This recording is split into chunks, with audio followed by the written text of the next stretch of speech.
मैं अकेली बैठी धूप सेंक रही हूँ। माँ की कही बातें याद आ रही हैं। माँ को अपने पास रहने के लिए लेकर आई थी। माँ अकेली घर में रहती थीं। हमें उनकी चिंता लगी रहती थी। पर माँ अपना घर छोड़कर कहीं जाना ही नहीं चाहती थीं। एक बार जब वे ज्यादा बीमार पड़ी तो मैं इलाज का बहाना बनाकर उन्हें अपने घर ले आई, पर पूरे रास्ते माँ हमसे बोलती आईं, हमें क्यों ले जा रही हो?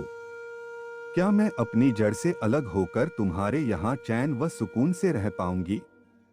किसी पेड़ को अपनी जड़ से अलग होने पर पनपते देखा है।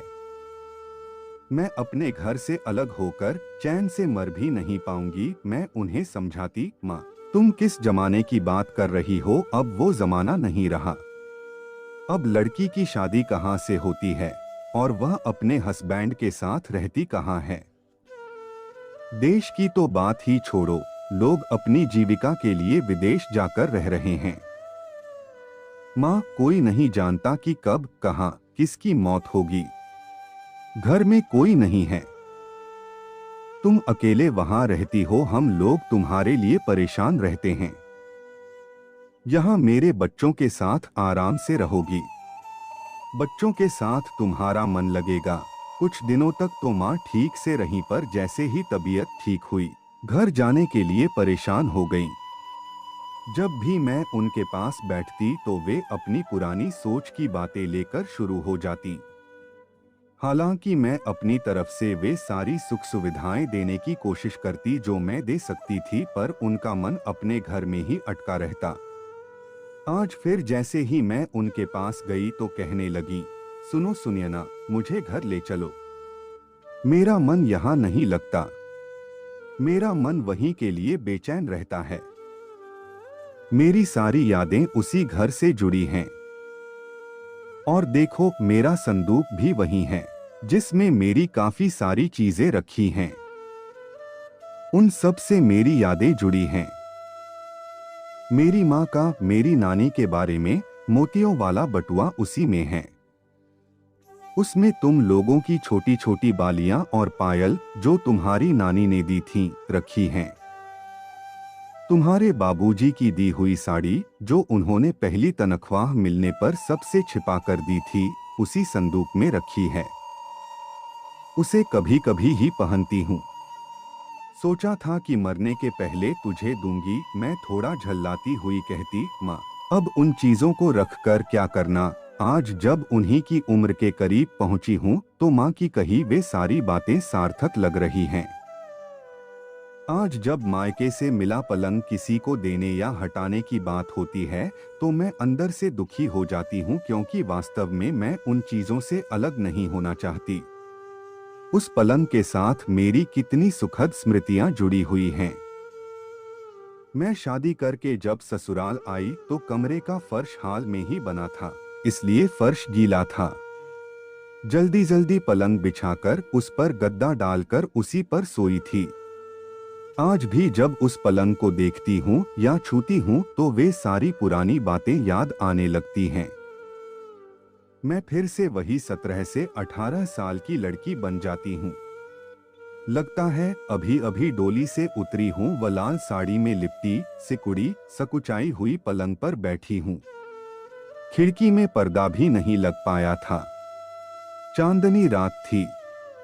चांद पूरे शबाब पर था और मैं कमरे में पलंग पर बैठी चांदनी रात का मजा ले रही हूँ। कहा जाता है कि कभी कभी अतीत में खो जाना भी अच्छा लगता है। सुखद स्मृतियां जोश से भर देती हैं। उम्र के तीसरे पड़ाव में भी युवा होने का एहसास करा जाती हैं। पुरानी यादें हमें नए जोश उमंग से भर देती हैं। नब्ज तेज चलने लगती है और हम उसमें इतना खो जाते हैं कि हमें पता ही नहीं चलता कि इस बीच का समय कब गुजर गया। मैं बीच बीच में गांव जाती रहती हूँ। अब तो वह घर बंटवारे में देवर जी को मिल गया है, पर मैं जाती हूँ तो उसी घर में रहती हूँ। सोने के लिए वह कमरा नहीं मिलता क्योंकि उसमें बहू बेटियां सोती हैं। मैं बरामदे में सोती हुई यही सोचती रहती हूँ कि काश उसी कमरे में सोने को मिलता जहां मैं पहले सोती थी।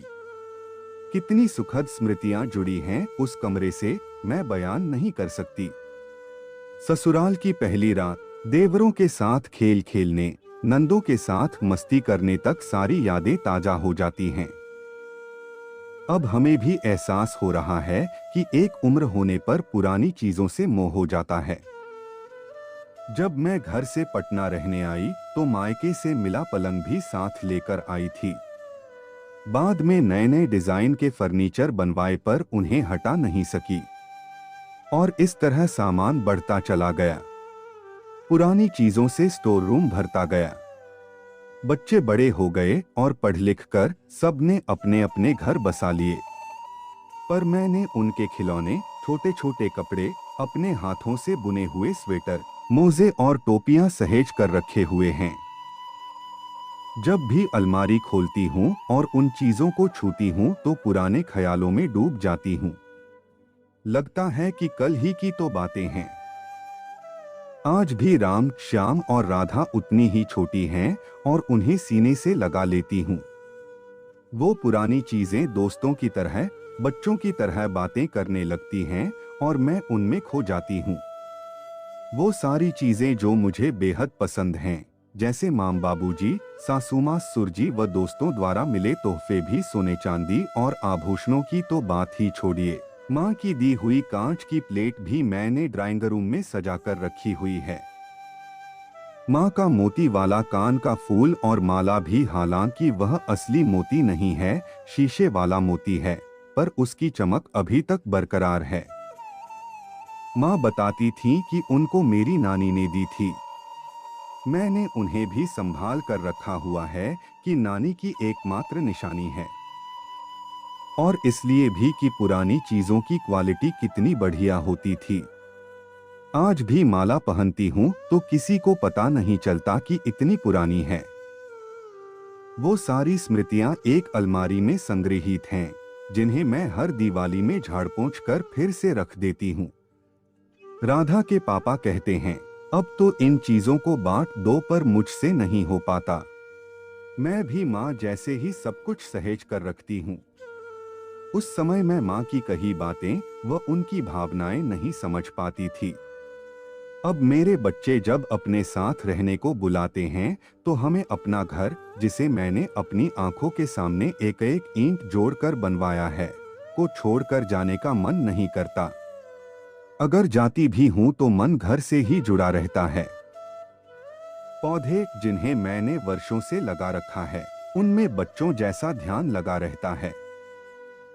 इसी तरह और भी कितनी ही बेहतरीन यादें सुख दुख के क्षणों की साक्षी हैं, जिन्हें अपने से अलग करना बहुत कठिन है। अब समझ में आता है कि कितनी गलत थी मैं। मेरी शादी गांव में हुई। पति के ट्रांसफरेबल जॉब के चलते इधर उधर बहुत जगह इनके साथ रही। अब जब से पटना में घर बनाया और रहने लगी तो अब कहीं रहने का मन नहीं होता। जब मुझे इतना मोह व लगाव है तो माँ बेचारी तो शादी कर जिस घर में आई उस घर के एक कमरे की होकर रह गईं। वे तो कभी बाबूजी के साथ भी रहने नहीं गई थीं। इधर आकर सिर्फ घूमने के लिए ही घर से बाहर गई थीं। पहले लोग बेटी के यहाँ भी नहीं जाते थे, वे कभी मेरे यहाँ भी नहीं आई थीं। घर से बाहर पहली बार रह रही थीं। ऐसे में उनका मन कैसे लगता। आज उन सारी बातों को सोचकर दुख हो रहा है कि मैं माँ की भावनाओं की कदर नहीं कर पाई। क्षमा करना माँ, कुछ बातें एक उम्र के बाद ही समझ में आती हैं।